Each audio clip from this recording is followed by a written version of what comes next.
Alright, thanks for watching, and today I will solve a very classical problem in linear algebra and differential equations that usually people are very scared of, but I think it's very exciting. Namely, I will solve this heat equation ut equals to uxx using what's called separation of variables. And as I said, at least in Berkeley, it's one of the last questions they cover in that class. And by the way, you can solve the heat equation using the fundamental solution, like Laplace's equation, but this is not why we're here today. So this is a completely separate topic. Okay, and so what does this equation say? It's supposed to represent like the temperature of a metal rod. So suppose you have some metal stick, or I don't know, a chocolate stick or something, and you light it on fire, okay? What U tells you is, it gives you the temperature, so U, I guess xt, equals to the temperature of rod at x, so suppose you have a position x, and time t. For example, after 1,000 seconds, the temperature would be U of x comma 1,000. So it's a difficult problem, but very significant. Also, what is the second line? Those correspond to what are called boundary conditions. What this says is, at the left, we sort of put an ice cube, and we keep having the temperature at 0 at the left endpoint, and same with the right endpoint. We insulate it so that the temperature is also 0. And you can use a little trick to make it also for more general temperatures. And finally, this thing here, it's an initial condition. It tells you that initially the temperature behaves like x. Namely, initially at time 0, the temperature is 0, it increases 1/2, and then at the end it becomes 1. So much, much hotter, but somehow it drops to 0 at the right endpoint, but whatever, okay? So, assume again you have this rod, with this equation, insulated at the endpoint, and initially the temperature is x. And let's try to find U. So, again, like finding Nemo, but here it's U. First step is what's called separation of variables. This function U of xt, it's very complicated. And with this equation, there is no hope of finding U. But because it's so hard to find it, let's just assume that U has a very simple form. And once it has a simple form, maybe we get some hope of finding it. So step 1, it's the separation of variables part. So step of vars. Suppose U of xt equals to the following. A function of x times a function of t. In other words, what you do, you literally separate out the variables x and t.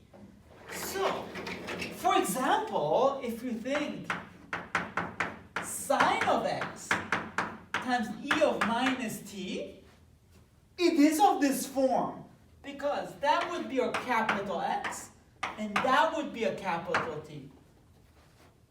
But, for example, if you take square root of x plus t, it's not of this form. It's not a function of x times a function of t. So this is to emphasize, this is a very special case. Okay? We assume that u is a function of x times a function of t. And the reason this is important is because this is a partial differential equation, so super complicated differential equation, but Using this assumption, we'll turn this into an ordinary differential equation, which we'll be able to handle. So, suppose you have this ansatz here, right? Formulation here. Let's plug it into the differential equation. So plug into ut equals to uxx. Let's see what we get. So, ut equals to uxx, that becomes the function x times the function t of t equals to the function x times the function t of xx. Now, here comes the important part. X, it does not depend on t, so we can pull this out. It literally becomes a constant with respect to t. So x of x times t of t, t. And here, it's the same spiel. T, we can pull it out. So you get t of t times x of x, xx. So lots of x's. So it's not dos x, it's cuatros x's, I guess. Okay, more, seis x, okay? Now, t is a function of one variable. So if you differentiate it with respect to that variable, it's just a derivative. So it's just t prime. So x of x times t prime of t equals to t of t x double prime of x. Again, you differentiate x twice, you get x double prime. And now, let's clean this up a little bit. Let's take this. In other words, let's put all the x's on this side and all the t's on this side. So, if you divide this side by x and this side by t, you end up with the following. T prime over t equals to x double prime over x.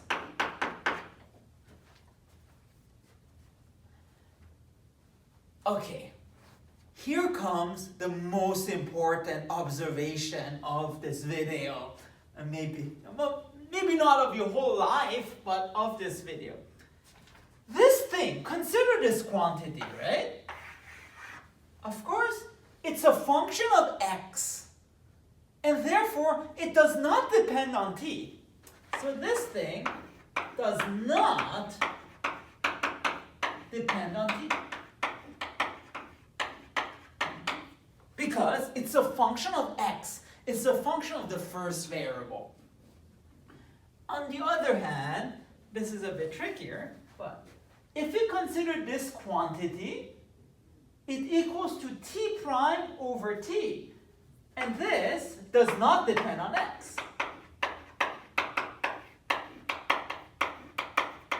On x. Right? Because it's a function purely of t.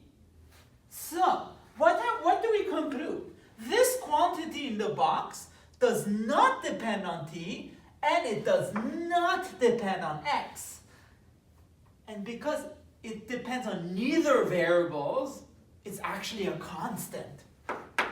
So this thing is equal to lambda, just a constant. And that's what's called the eigenvalue, if you like. So, if you take this equation and you rewrite this, what you're left with is the following. So we have x double prime over x equals to lambda. So, x double prime equals to lambda x. And, on the other hand, we also have t prime over t equals to this constant. And therefore, we get another equation. T prime over t equals to lambda. And we get t prime equals to lambda t. And this is very important. We took our partial differential equation, which was very complicated, and we turn this into two ordinary differential equations, which are much easier to solve. So now, here's where we have hope of doing that. This is why people torture you with this technique, because it's very useful. And by the way, if you had some heat equation like ut equals to 3uxx, the 3, you would put it with this t. So here you would put something like 3t, and then here you would put 3 lambda t. The point is, make your equation in x as clean as possible. Just make it as simple as possible, because you'll see it's very useful later on. Step 2 out of 7. Okay, sorry about that, but it's a very long process. Now, so far we took the PDE, turned it into two ODEs. Let's consider the most complicated one first. Consider x double prime equals to lambda x. And this is very important. In whatever you do, always start with x. Do not touch t until the end. If you start with t, you'll get in trouble. And you'll see in a second why. So, we have this, and now let's use the pieces of info that we have. Let me remind you. We have the boundary conditions and the initial conditions. Let's use the boundary conditions.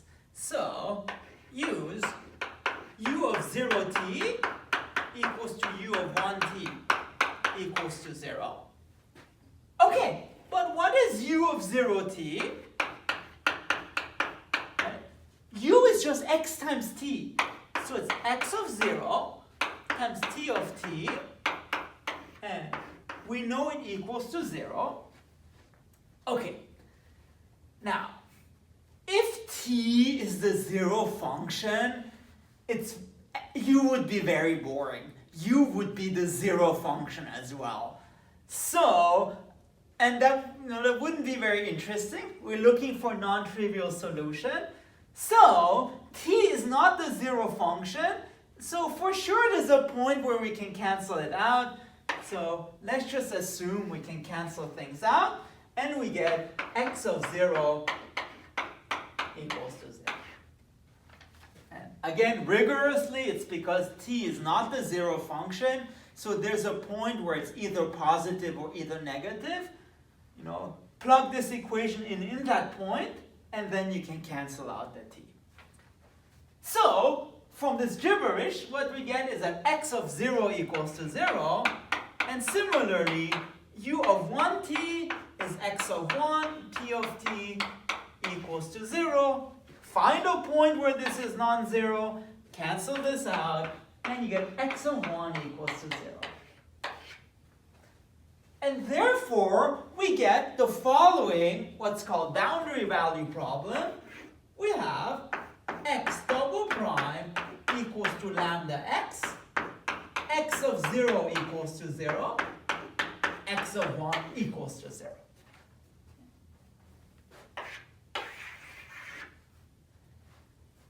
And this is an ODE. Who says ODE says auxiliary equation, etc., etc. Let's find, let's solve this ODE. And that's a part called Eigenvalues and Eigenfunctions.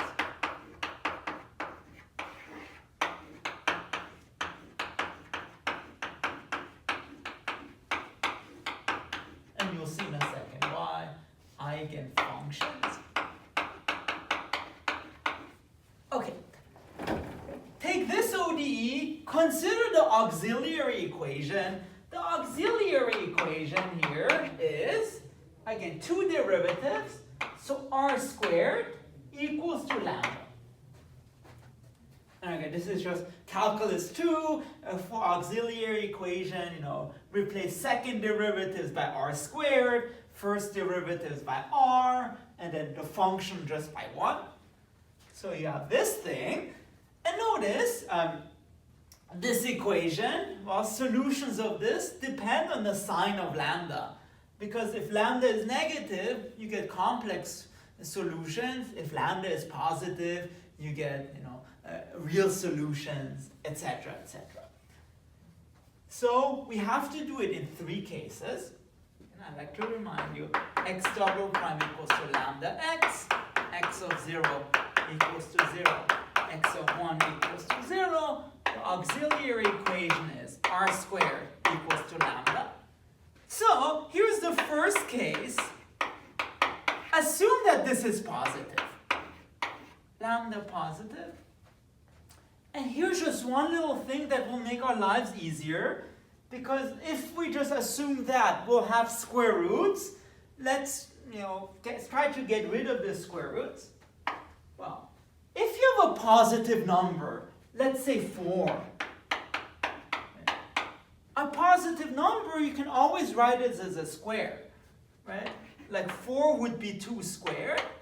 In this case, this 2 here, let's call this omega. So omega in that case would be 2. What I'm saying is that if lambda is positive, you can always write it as something squared. In this case, omega squared. Lambda equals to omega squared for some omega positive. So if it's negative, just do minus that. And the reason is the auxiliary equation will become much easier. Auxiliary equation implies r squared equals to omega squared. So r equals to plus or minus omega. And remember, those are real numbers. So once you have that, you can solve for x. Let's say the let's say the roots are 2 and 3. You then get that the solution is e to the 2x plus b e to the 3x. Well, here's the same thing. A e to the omega x plus b e to the minus omega x. Maybe we try to tell it. No, not yet. I'll keep the surprise for later. So we found our x in that case, and now let's plug in those points, because remember, we still want to find those coefficients. Well, x of 0, it becomes a e to the omega 0 plus b e to the minus omega 0, and that's a plus b. But now we know this is 0, so that equals to 0. So b is minus a. So x is a e to the omega x minus a e to the minus omega x. And now, okay, so far so good. Now, let's use x of 1 equals to 0. But x of 1 becomes a e to the omega 1 minus a e to the minus omega 1. And that's a e to the omega minus a e to the minus omega. And remember, this is 0 because x of 1 is 0. Then we get a e to the omega equals to a e to the minus omega. Okay, but now, if a is 0, then we have a problem. Because if a is 0, then b is also 0. So the coefficients would be 0, and x would be the 0 function. If x is a 0 function, then u is a 0 function. And remember, we want non-zero solutions. Therefore, we can actually assume that a is non-zero. So let's cancel this out. And then we get u, so e to the omega equals to e to the minus omega. So by taking logs, you take omega equals to minus omega. So omega equals to 0. Oh no! Because we assume omega is positive because, at least it's non-zero because we assume lambda is positive. So, if omega is 0, lambda is 0, but it contradicts this case. What does that mean? It just means that our equation here, our ODE, if lambda is positive, the ODE has no solutions. At least no non-zero solutions.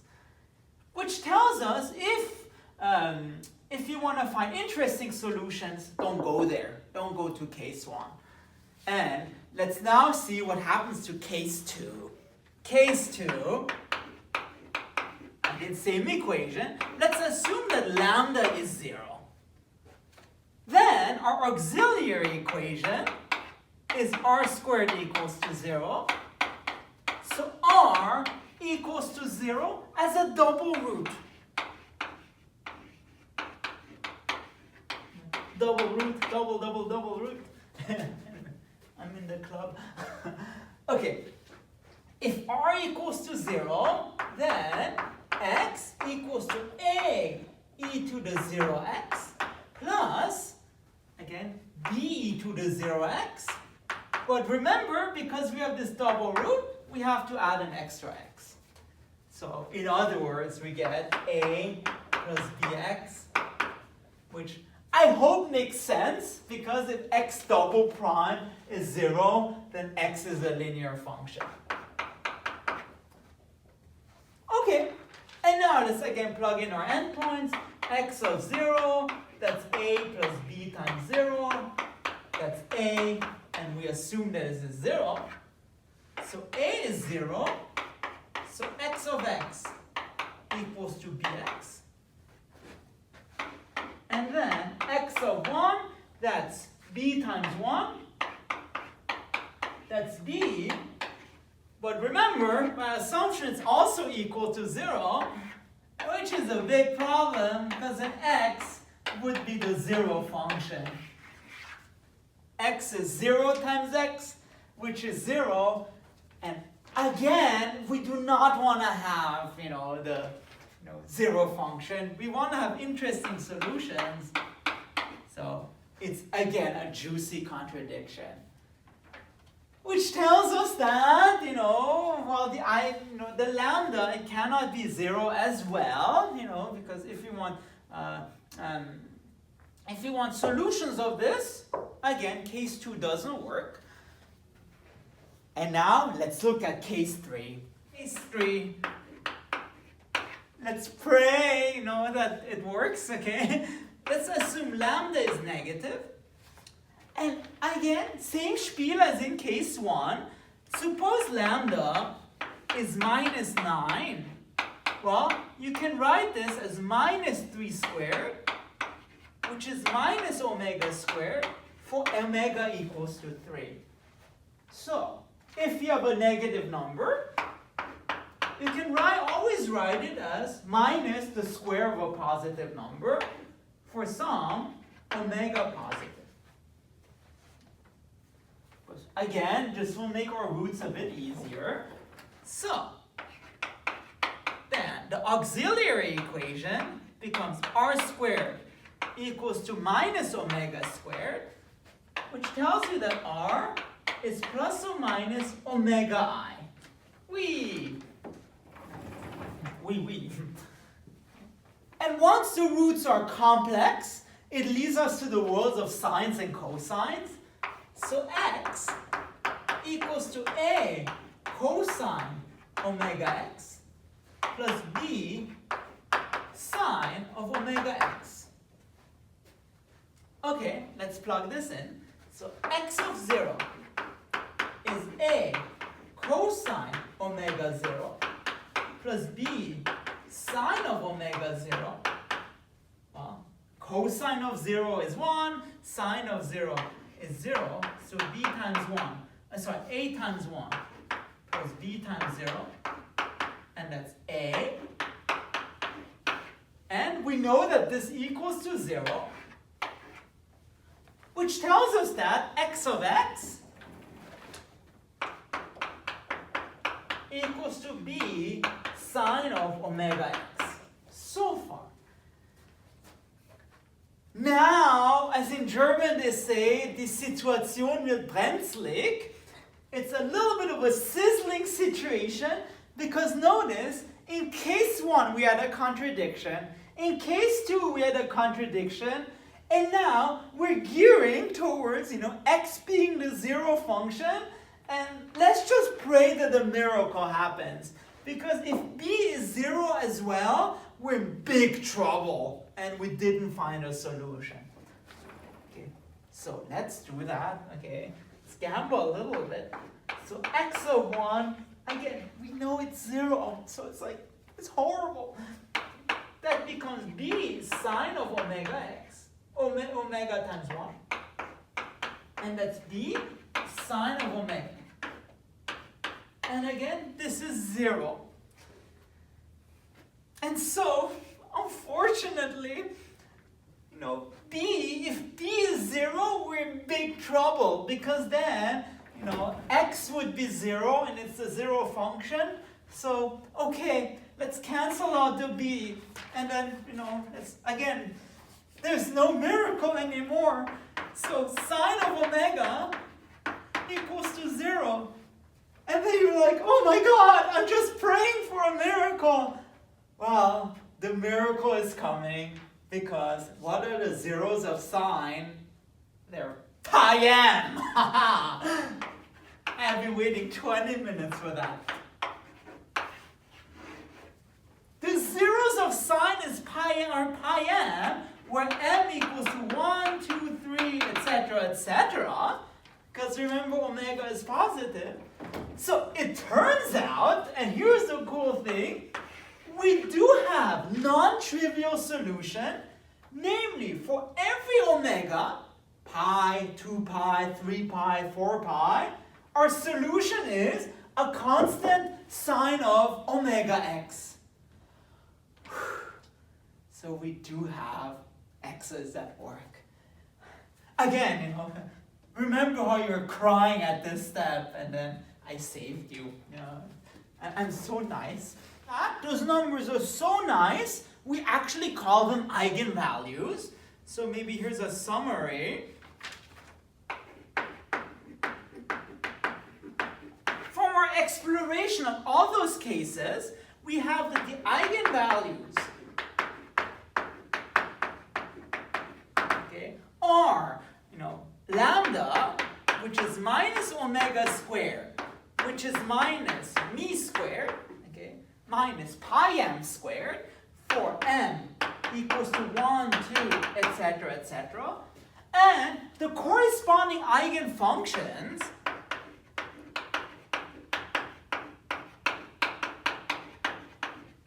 are x of x. Well, we have b sine of omega x, but remember we just want one vector or eigenfunction, so let's just forget about the b because we'll take linear combinations soon. Like Nicolas Cage says, not the b's. Okay, so let's erase the b, and remember omega x is just sine of pi m x. So we actually solved for x. That's very good. But now, that was step 3 out of 7. If you're still watching, congratulations. I'm very proud of you. Well, now, we need to deal with the equation for t.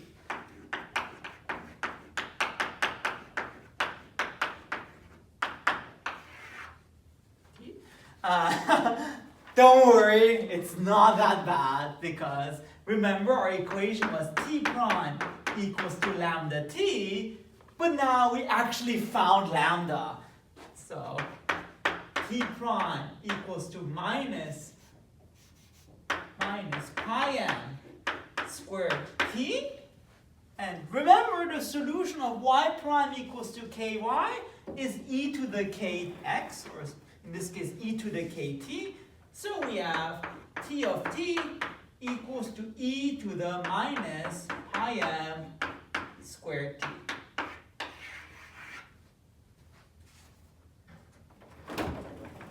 And that's also valid for m equals to 1, 2, dot, dot, dot.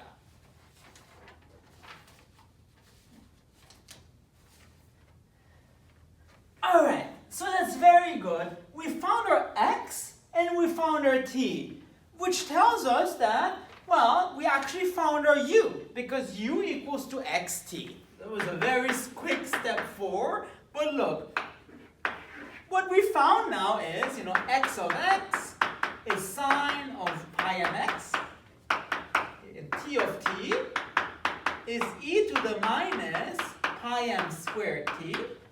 Well, then u of x comma t is x times t, and that's e to the minus pi m squared t sine of pi mx. Yeah, should have put t times x, like Texas, okay? But look, the thing is, this is valid for every m. For m equals to 1, it gives us a solution. For m equals to 2, it gives a solution.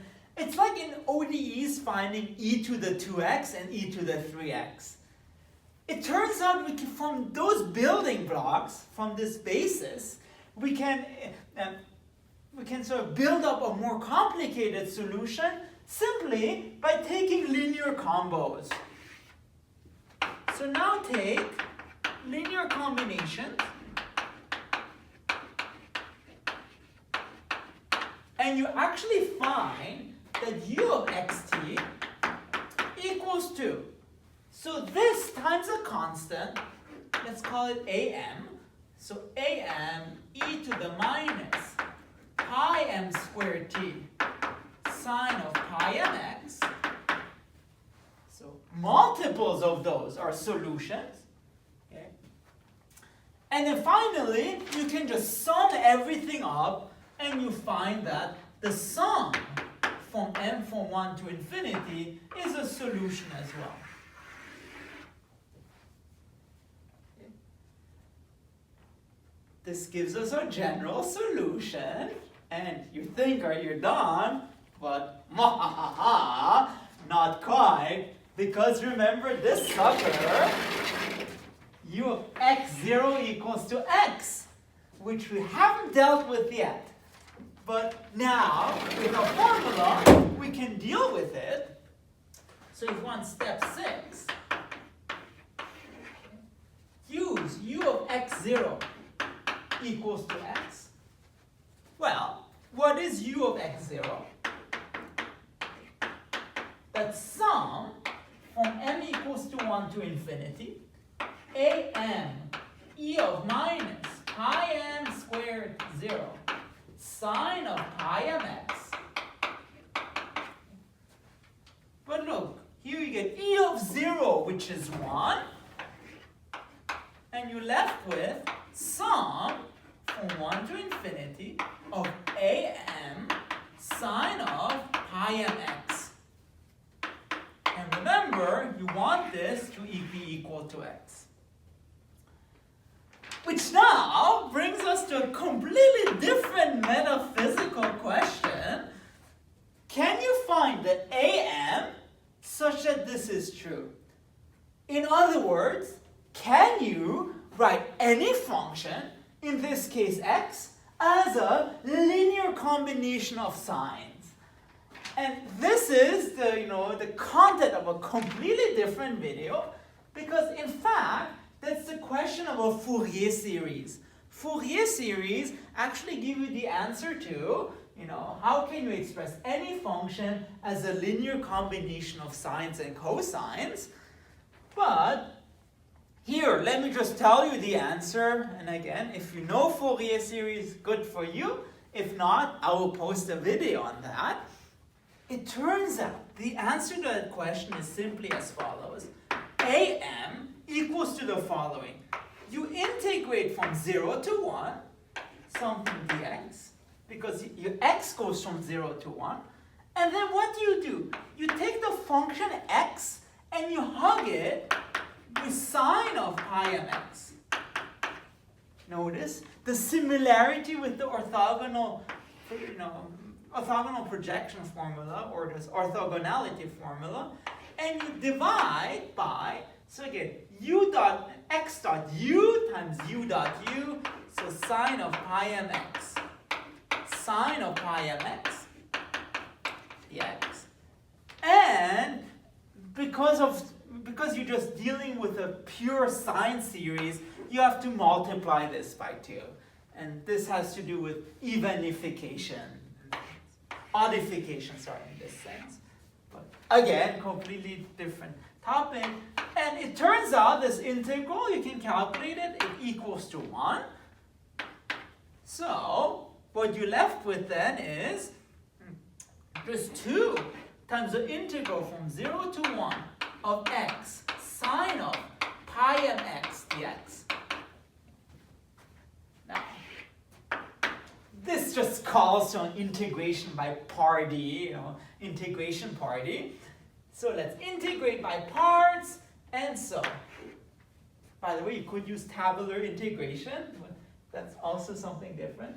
So antiderivative of sine of pi mx is minus cosine of pi mx divided by pi m, and you have x from 0 to 1 minus integral from 0 to 1. Derivative of x, which is 1. Antiderivative of sine of pi mx, which is cosine of pi mx over pi m dx. Of course, I forgot the minus. And then you do that, so you have 2 times 1 times minus cosine pi mx. So if you want 2 times minus cosine of pi m over pi m, okay, plus 0 times something, so 0 times blah, so not very important. And then here, the minuses cancel out, and you're left with integral of cosine pi mx over pi m, which gives you, or maybe let me write that down, plus integral from 0 to 1 cosine of pi mx over pi m dx.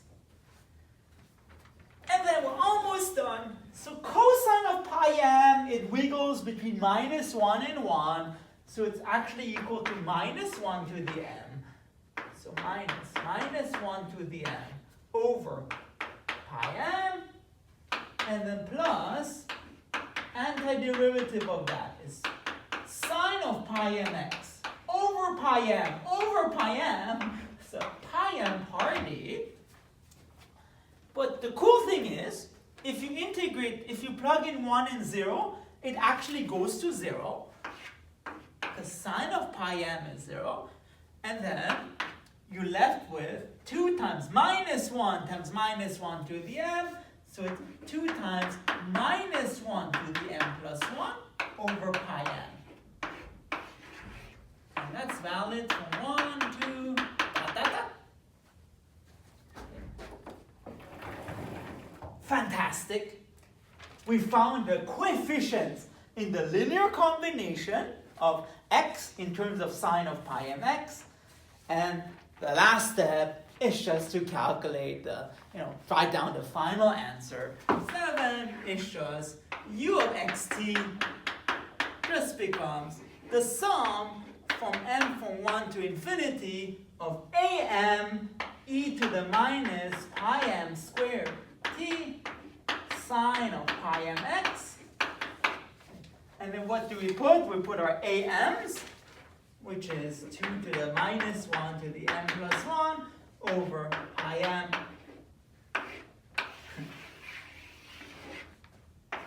That's our am. Ta-da! So I hope you enjoyed this pi m party. And if you like that and want to see more math videos, please make sure to subscribe to my channel. Thank you very much.